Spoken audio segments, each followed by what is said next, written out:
Best Way to Smoke Weekly News. I'm Big J. Make sure you stay elevated at all times. A heavy stigma about cannabis, and so it's been a slow to kind of break through that. California Cannabis 2026, the 10-year high, a decade of legal green, where we're at and where we're headed. The big milestone, 10 years in a decade of Prop 64. Here's a brief timeline. In 2016, voters passed Proposition 64, legalizing recreational cannabis use. In 2018, the California Cannabis Equity Act passed, helping cities draft ordinances. Then a few years later, Governor Newsom helped organize the Department of Cannabis Control, which consolidated regulatory departments. As of April 20th, 2026, California is officially celebrating 10 years of legal recreational bud, which means we've been able to get our smoke on, to being able to possess certain limits of, the green thing that we love. For cannabis businesses, 420 is one of the biggest days of the year. We've had a line since we opened at 9 a.m. It's been consistent. April 20th is a day that has been recognized to celebrate all things cannabis, and this year marks a milestone for the state of California. It's really business now. Monday marked a decade of legal recreational marijuana. Social equity wins. Governor Newsom highlighted that the state has successfully cleared over 250,000 cannabis-related convictions, making good on promises to repair past harms. Man, that part of it is great right there when it comes to social equity. Since the passage of Prop 64, the state says it has cleared more than 215,000 cannabis convictions, disrupted over $1.2 billion in illicit cannabis activity, and credits cannabis tax revenues for funding local projects.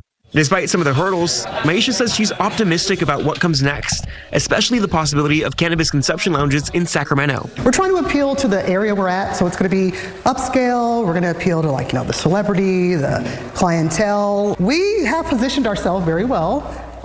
We're just waiting for the green light. Until then, she looks forward to the future. The industry is growing, Sacramento's growing, and so I think that we welcome all that. A lot of people that have dealt with a lot of businesses and people that had came in dealing with social equity programs, understanding that a lot of them don't actually, do what they're supposed to do.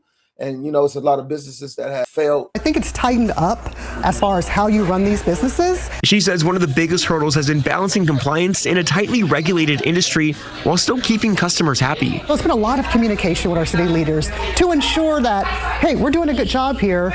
Let's open up some more opportunities, or even voicing our concerns on maybe what's not working. Hey, how can we get this to work better? The federal lifeline, the big talk, this 420 wasn't the sell.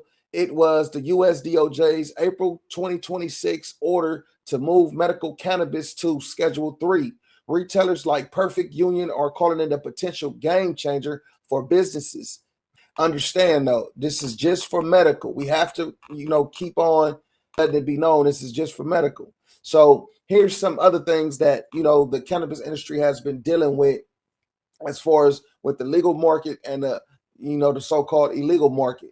They call it the Wild Wild West, and there has been a crackdown, $1 billion bust. The state task force, UCETF, hasn't been playing. They've seized over $1.2 billion in illegal products since 2022, with a massive $609 million haul in 2025 alone. I wonder what they're doing with these products that they find. Maisha says taxes remain one of the biggest threats to survival, adding that many operators who started around the same time are no longer in business. The taxes have been really tough. And again, you don't want to raise prices on your customers because then they'll go to the black market. You don't want that to happen. The shadow market, despite the raids, the illegal market still dominates, making up an estimated 60% of total sales in state.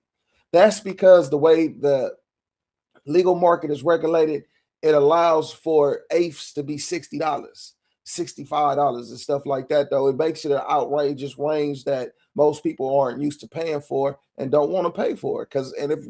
With gas and the way things are, man, you want to stay within budget. So here's some of the new rules and regulatory vibes. Last week, we talked about the drive-thru dispensary. So the drive-thru dispensaries need a refill without leaving your car. Lawmakers via Assembly Bill 2697 are pushing to allow drive-thru and walk-up windows, treating cannabis accessibility more like a local pharmacy. See, and I've been saying this, though. It's been a plot. That's why they pushing medical cannabis to a Schedule 3 and not staying at a Schedule 1. I don't get it, though, because It's all cannabis. So with the push for medical, it should be the same thing with recreational. With the idea of Amsterdam-style cafes, thanks to state law shift, expect spots where you can grab a non-infused coffee and also find your best way to To smoke. the delight of co-owner and operator Alex Ayan, Sessions by the Bay is buzzing like Black Friday at a shopping mall. We got music, we got energy, we got our brand partners here. It's been amazing. Sessions today has 780 reservations upstairs at the lounge, plus walk-ins. Sessions is where counterculture graduates to popular culture. It's what Ayan considers his holy grail and has been at it for 15 years. The city of San Diego collected over $23 million in tax revenue. That was 2021. According to the most recent calculation, 11 months into 2025, revenues dropped almost half. Despite its mainstream availability, Ayan says marijuana is still largely purchased from illicit dealers. It's about us just articulating the value that a regulated environment holds. Products are third-party tested. There's chain of custody with these items that we sell to the community. So yeah, there's a lot of assurance that the thing that you're consuming is safe. The patchwork problem. Even after 10 years, 53% of California cities and counties still ban cannabis businesses. If you're in a cannabis desert, that's why. Workplace freedom. Off-duty time is yours. New laws officially stop employers from tripping about off-duty cannabis use. High cost of entry between taxes, licensing, and lab testing, which adds about 10% to wholesale costs. It's still a tough game for the smaller mom and pop shops to stay afloat. Yes, it is. Yes, it is. Because just think about the shock that a lot of these mom and pop shops, smoke shops went through. People are responsible, and if we don't have too many big dollar people lobbying against it, then I think there's a great opportunity for it to go very far. When the ban went into effect, the ban went into effect for a few days, and then they actually put another ban in place to halt the ban so these mom and pop shops would still be able to sell products.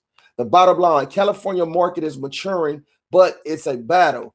We've got weed cafes on the horizon and federal rescheduling in the air, but the struggle against the illegal market and high taxes is a buzzkill for sure. The industry is still trying to shake.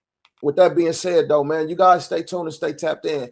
This is the 10-year anniversary of Prop 64, which changed the whole landscape of cannabis in California.